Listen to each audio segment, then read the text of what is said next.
adeemsifameetii jira. Kana yeroo jennu namni tokko daandii gubbaa deema.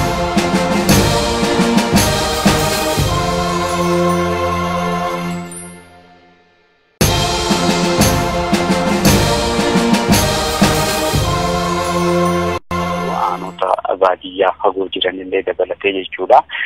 Aanaa sadiis aanaa miidhagaa aanaa.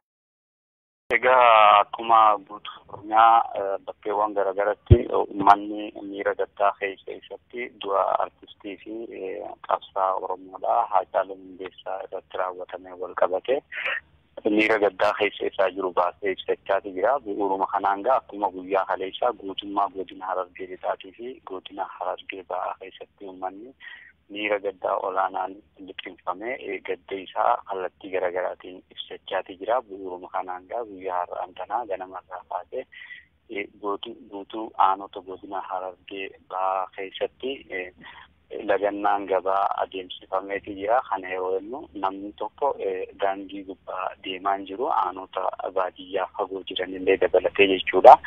Aanaa sadiis aanaa miidhagaa aanaa Cinaaksan Gursum Baabbilee Harar Awwadaay Kombolcha Haramaayaa Daggannoo kanarras dabree ammoo Kaarramillee Boroodaa Qobboo Dadar aanota kanneen hundarratti uummanni bifa lagannaa gabaatiin miira gaddaa keessaa jiru ibsachaa kan jiru yeroo ta'u, bu'uuruma kanaan godina Harargee Lixaa aanota akka Machaaraadhaa, Miicataan, achiin Harargee Lixaa keessaa magaalaa Ciroo, Mi'eessoo, Aksaboot, Ancaar Calalaqaa, Gubbaa Qorichaa, Shanan Dhugoo, Masalaa, Hirnaa, Doobbaa aanota kanneen hunda keessatti uummanni miira gaddaa isaa ibsachaa kan jiru yoo ta'u, kunis kan ibsachaa jiran bifuma lagannaa gabaa kanaan yoo ta'u, guyyaa har'aan tanaa ammoo addatti aanaa miidhagaa tolaa irratti hiriirri yeroo ammaan tanaa adeemsifamaa kan jiru yeroo ta'u, Awwadaa irrattis uummanni hiriira guddaa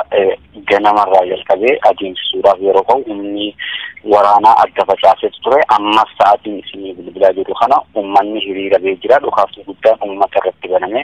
Uummanni saanjaa qawweetiin waraanamaa akka jiru naannoo bileetti namni 2-3 akka saanjaa waraanamee fi kanarra dabree ammoo daandiin naannoo bileetti Awwadaa irratti cufamee akka jirudha. Kan dhageenye Kaarramillee irratti illee bifuma kanaan hiriirri guddaan kan itti deemaa jira yeroo ta'u, hawaasni humni waraanaa ammoo uummata kana rasaasa irratti roobsuudhaan facaasaa akka jirudha kan dhageenye.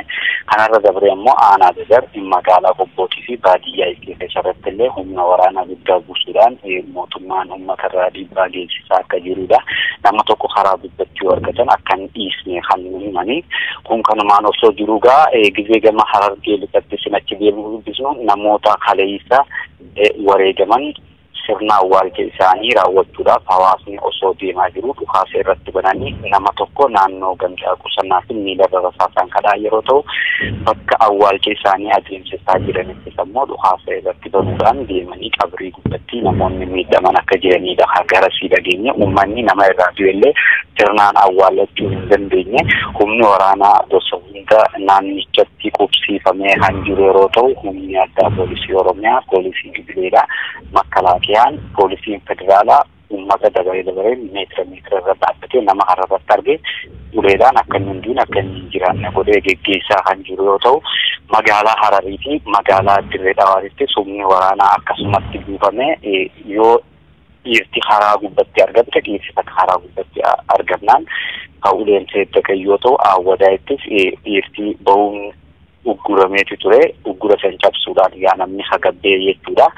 Ammaan tana odeeffannoo nu ga'een ammoo yeruma haasa'u jiru kana magaalaa Dirree Dhawaatirraa dhukaasni guddaan akka dhaga'amaa jiruu fi namoonni ammoo hiriira ba'anii hiriirri adeemsifamaa akka jirudha magaalaa Dirree Dhawaa keessatti.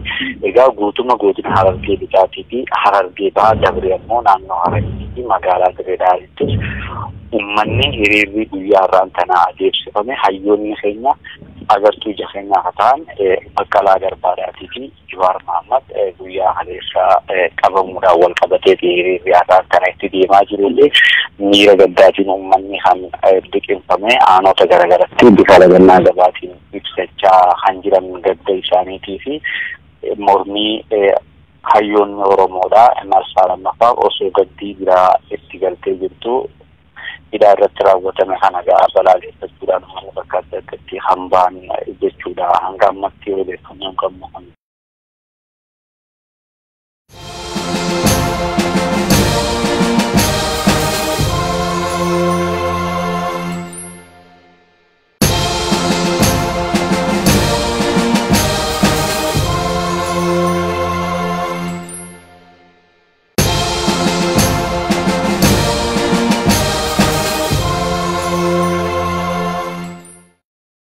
egaa akkuma guutuu Oromiyaa bakkeewwan garaagaratti uummanni miira gaddaa keessatti du'a artistii fi qabsaa Oromoodha. Haacaaluu Hundeessaa irratti raawwatame wal qabate miira gaddaa keessa jiru baasee ibsachaa jira. Bu'uuruma kanaan akkuma guyyaa kaleessaa guutummaa godina Harargee Lixaatii fi godina Harargee Bahaa keessatti uummanni miira gaddaa olaanaan liqimfamee gadda isaa kallattii garaagaraatiin ibsachaa jira. Bu'uuruma kanaan guyyaa har'aan tanaa ganamarraa kaasee guutuu aanota godina Harargee Bahaa keessatti lagannaan gabaa adeemsifamee jira. Kana yeroo jennu namni tokko daandii gubbaa deemaa jiru aanota baadiyyaa fagoo jiranillee dabalatee jechuudha.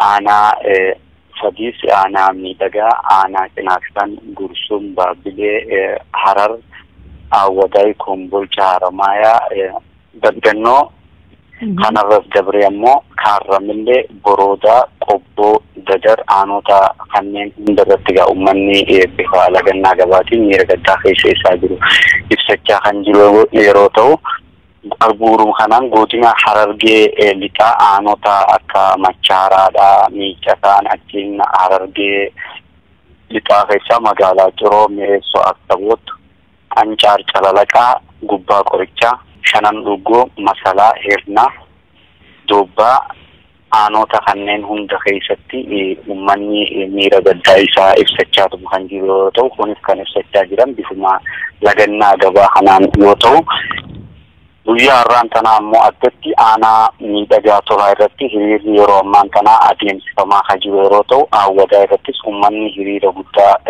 ganamarraa jalqabee adeemsisuudhaaf yeroo ta'u, humni waraanaa adda facaasee ture. Ammas sa'aatiin isinii bilbilaa jiru kana uummanni hiriira bee jira. Dhukaasni guddaan uummata irratti baname. Uummanni saanjaa qawweetiin waraanamaa akka jiru naannoo biyyatti namni 2-3 akka saanjaa waraanamee fi kanarra dabree ammoo daandiin naannoo biyyatti Awwadaa irratti cufamee akka jirudha.